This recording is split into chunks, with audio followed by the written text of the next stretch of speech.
Okey, saya nak kongsikan tuan-tuan, ibu dan ayah, untuk siapa yang dah kehilangan orang yang tersayang. Tak kisahlah siapa-siapa, sallallahu alaihi wasallam. Saya teringat, saya sempat pernah berguru dengan tuan guru almarhum tuan guru Datuk Dr. Harundin. Dia kepetik kitab Ruh karangan Ibnu Qayyim Al-Jauziyah sallallahu alaihi wasallam. Bila cerita tentang roh ni, jasad memang dah tak boleh bertemu. Siapa yang bercita-cita nak tengok macam mana kehidupan orang duduk dalam alam barzakh ni, dia ada satu petua yang disebut dalam Ibnu Qayyim dalam kitab Ruh, Allahumma salli ala sayyidina Muhammad. Ruh ni ada dua, kan? Ruh mu'azzabah, muna'amah. Satu ruh yang diazab, satu lagi ruh yang dapat nikmat.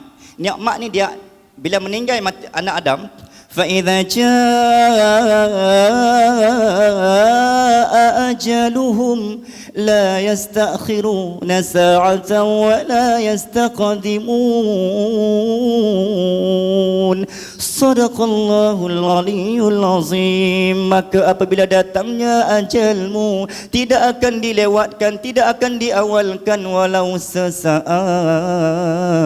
Bila matinya anak Adam, awal manazil min manazilil akhirah al-qabr. Apa maksud kubur? Kubur maksudnya awal manazil, tempat yang diturunkan paling awal, min manazilil akhirah, daripada 3 fasa akhirat. Allahumma salli ala sayyidina Muhammad. Sebelum bertemu dengan padang mahsyar, barzakh is the first babul awal, babul ula, pintu pertama. Allahumma salli ala sayyidina Muhammad.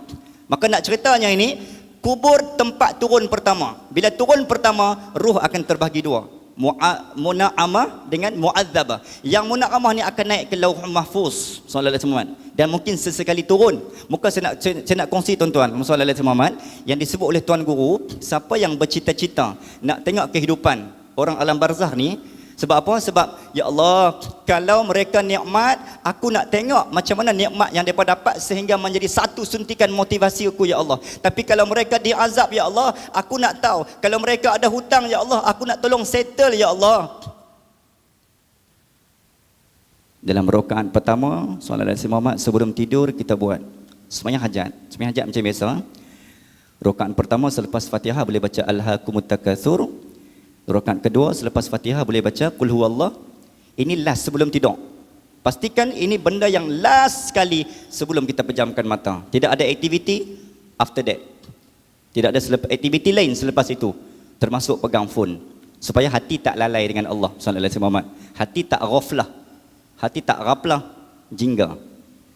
Hati kita tak lalai. Okey, habis kita buat selawat. Lepas bagi salam tu selawat sampai kita terlena dengan alunan selawat tu, minta sungguh-sungguh yakin ya Allah, aku nak bertemu dengan roh sahabatku ya Allah almarhum yang dah meninggalkan aku ya Allah.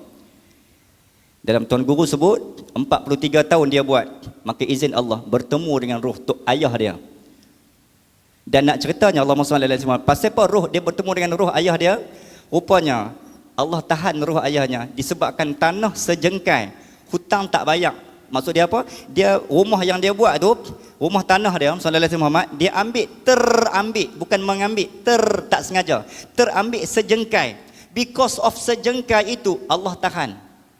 InsyaAllah tuan-tuan, Allahumma salli alaihi wasallam. Padahal orang soleh dia tu, orang baik dah tu, tapi disebabkan tanah sejengkal. Bila Allah izinkan bertemu dalam alam roh, roh kita dalam mimpi bertemu dengan roh orang yang dalam alam barzakh, dan kita tahu ya Allah, ayah aku, kawan aku, tanah dia tak settle lagi, hutang dia Masya Allah mungkin dia terlepas pandang, maka kita pun pergi settle. Malam yang berikutnya, Tok Guru cerita Allahumma salli alaihi wasallam, datang dalam pakaian yang penuh sweet, wajah yang bercahaya, sebab hutang dah selesai. Maka ini antara kaedah kita boleh guna pakai, disebut oleh Ibnu Qayyim dalam kitab Ruh, Allahumma salli alaihi wasallam, untuk bertemu dengan roh dalam mimpi. InsyaAllah tuan-tuan.